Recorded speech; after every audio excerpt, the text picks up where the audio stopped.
They didn't just build walls, they built traps, death zones, and towers that could wipe out entire armies. And what's wild? Some of those same defense tricks are still being used in modern war zones today.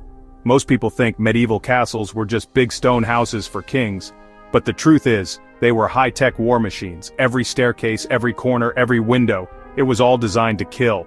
In this video, we're going to break down the most genius defense strategies that made medieval fortresses nearly impossible to conquer, and how they quietly changed the way wars were fought forever. So here's the problem. In medieval times, if you didn't have a fortress, you were toast.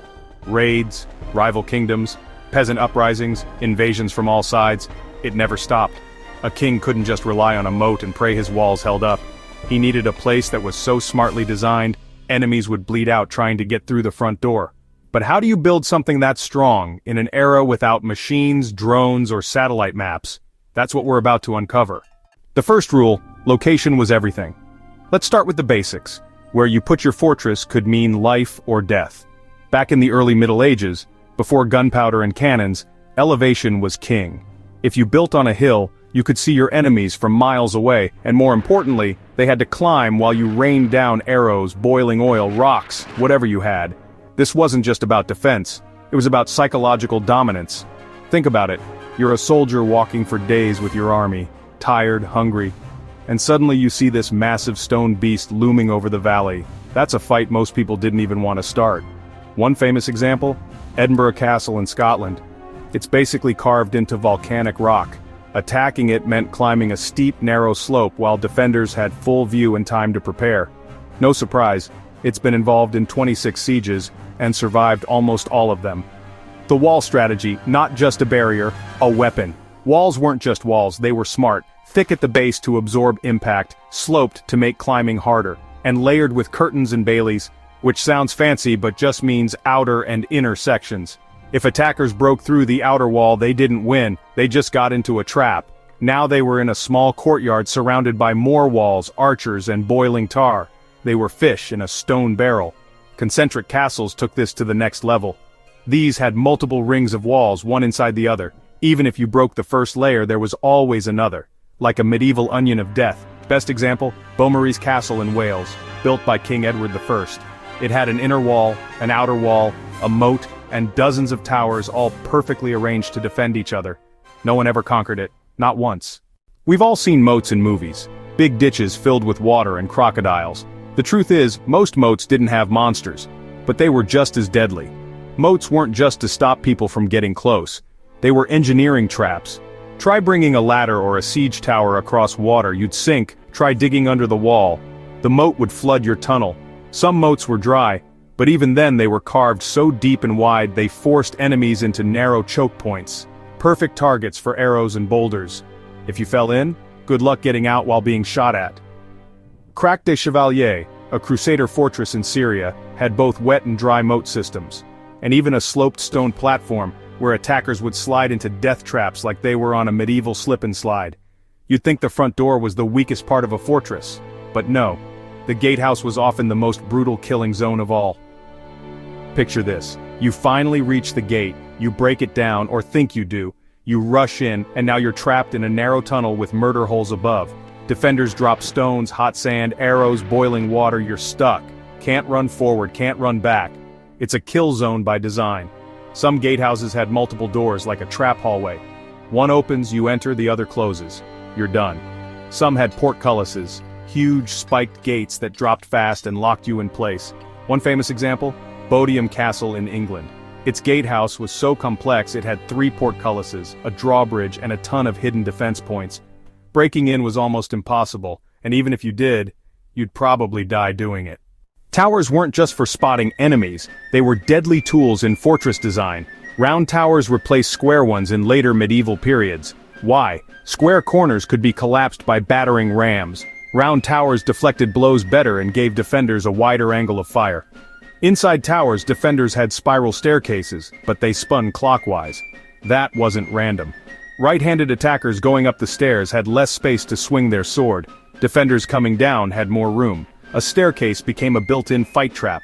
Conwy Castle in Wales had some of the best examples of smart tower design. tall, wide, and perfectly placed to cover every inch of the walls. Arrow slits were thin outside, wide inside. That way, defenders had a wide firing range, but attackers saw only a tiny slit to shoot at, like trying to hit someone through a keyhole. Later, they were adapted for crossbows, which were heavier and needed more space. So the slits evolved into cruciform shapes, a vertical slit with a horizontal cut to aim better. Some castles even had rotating arrow platforms where multiple archers could swap in and keep the fire going non-stop. Château de Vincennes in France had arrow slits in perfect grid alignment, allowing overlapping fields of fire. Basically, anywhere you stood outside the wall, you were in someone's crosshairs. Some castles took things further with hidden death traps. There were false doors that led nowhere or straight into ditches, collapsing floors that could drop invaders into pits, hidden chambers where defenders could pop out and ambush intruders. Then there were fire tricks. Defenders lit up tar-soaked ropes and dropped them on ladders.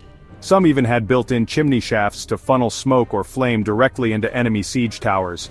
In Himeji Castle in Japan, though not medieval Europe, the entire layout was one big maze meant to confuse invaders.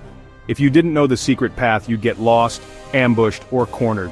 Defense wasn't just physical, it was psychological. Castles were built to scare you. Big tall towers, massive gates, banners flying, trumpets blasting, soldiers lined up on the walls. It wasn't just for show, this was intimidation warfare. And it worked. Sieges were expensive, long, risky. If you could freak your enemy out before they even attacked, you won. Many times attackers just gave up or negotiated because the fortress looked too tough to take.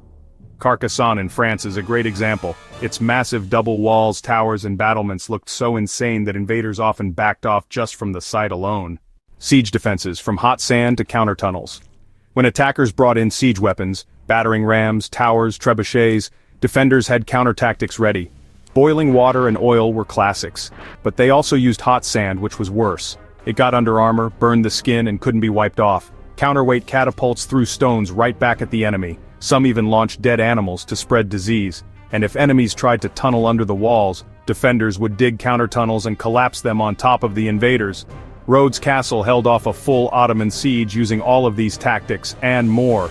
It took months for the Ottomans to finally win, and even then, it cost them dearly.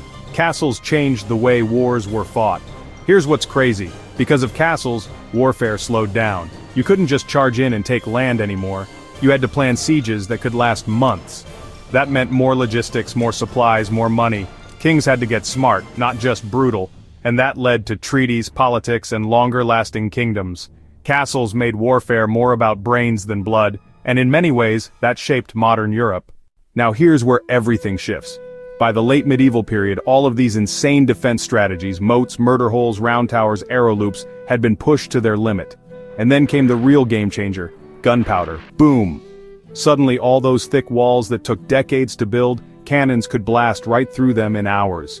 In 1453, the Ottomans rolled up to Constantinople with massive cannons built by a Hungarian engineer named Orban. These things were so powerful they could fire stone balls the size of small cars. After centuries of fortress dominance, Constantinople, one of the most heavily fortified cities on Earth, fell in just 53 days. That was the moment everyone realized the castle era was dying. Stone walls weren't enough anymore, but instead of giving up, architects evolved, fast.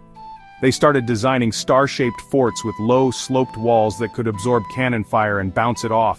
These were called bastion forts or tres Italiennes, and they spread like wildfire across Europe.